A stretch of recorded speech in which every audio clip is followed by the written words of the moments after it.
May nagsabing, every day may not be good, but there is something good in every day.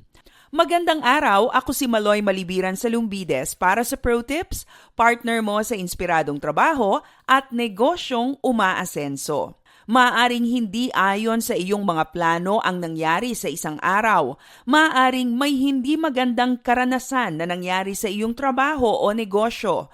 Pero hindi naman nangangahulugang ang araw na iyon ay ubod na ng palpak, hindi ba? If you choose to open your eyes, you will find something good in every day.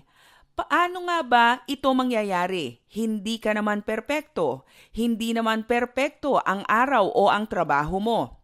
Ang hamon ko sa iyo ngayon, find the good in every day. Narito ang aking 3 mungkahi.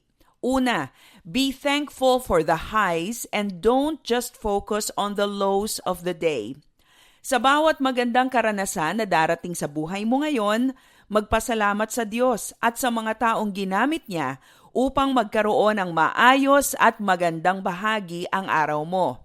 Ang sabi nga sa Psalm 136 verse 1, give thanks to the Lord for He is good. His love endures forever.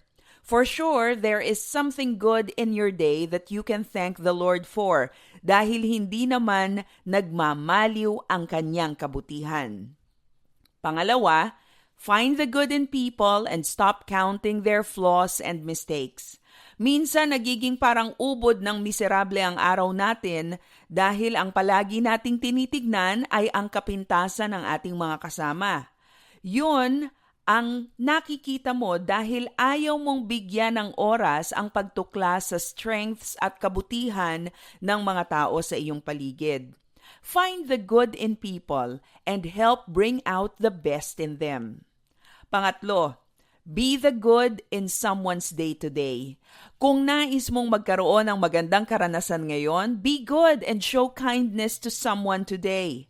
Doing good to someone always pays off. Nakatulong ka na, nasiyahan ka pa.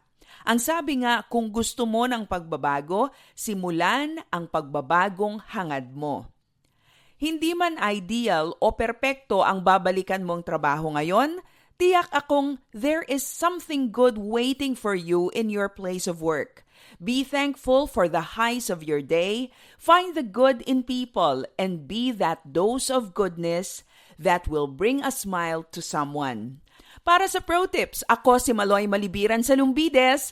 Be a blessing in the workplace today.